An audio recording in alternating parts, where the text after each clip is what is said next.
Ola, son César Morán, encantado de estar aquí no Culturgal, que sei ademais que está funcionando moi ben, unha integración de todo, ¿no? de música, de literatura, de todo o que é a palabra escrita, oral, e de alguna maneira pois tamén eu síntome bastante moi ben porque é algo que no que eu me movo, ¿no? Eu movo un poquinho na fronteira entre a música e a poesía, a literatura, ¿no? É sempre, sobre todo, o que me ocupa, ¿no?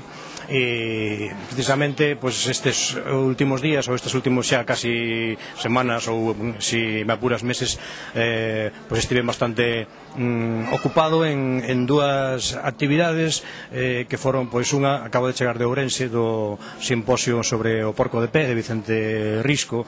A verdade é que foi unha maravilla, non? Poder participar facendo pois a túa lectura, non? Sobre unha novela como foi o porco de pé, que en 1928 cando se publica, pois resulta realmente unha inaugurar a modernidade no que é a literatura galega e que está nesta actualidade nos seus días, non? Entón todo iso pois foi unha das propulsións, non? Desta actualidade.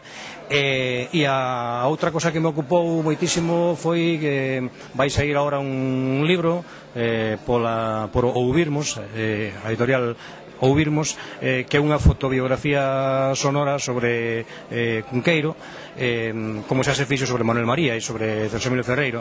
Entón, a parte que a mí me toca facer pois é precisamente o comentario da música en Cunqueiro, non? Se Cunqueiro é un autor que a min me fascina e me fascinou desde sempre e creo que me seguirá fascinando por sempre, pois aquí do que se trata é da música, non?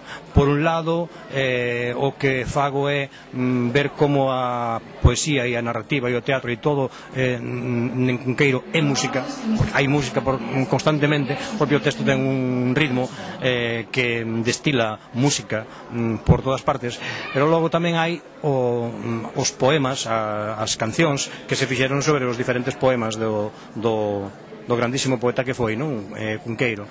Entón, pois aí foi moi bonito, non? Porque valorar desde ritmos máis ou menos neotrovadorescos, non? A ver, por exemplo, pois os poemas máis narrativos e entón unha música máis moderna, se se quere, ou máis misturada cos ritmos do jazz. A verdade é que creo que pode ser moi interesante, moi novidoso, non?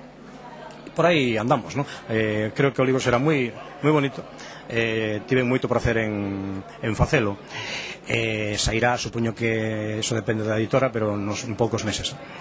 E despois xa unha das cousas que gardo desde hai tempo é facer un segundo disco eu como cantautor, que desde que fixen o de Río de Son evento pois xa van, claro, foi no 98, entón creo que xa vai sendo hora de facer un segundo disco, máis con letras miñas, tamén con máis letras de Cunqueiro e de outros poetas.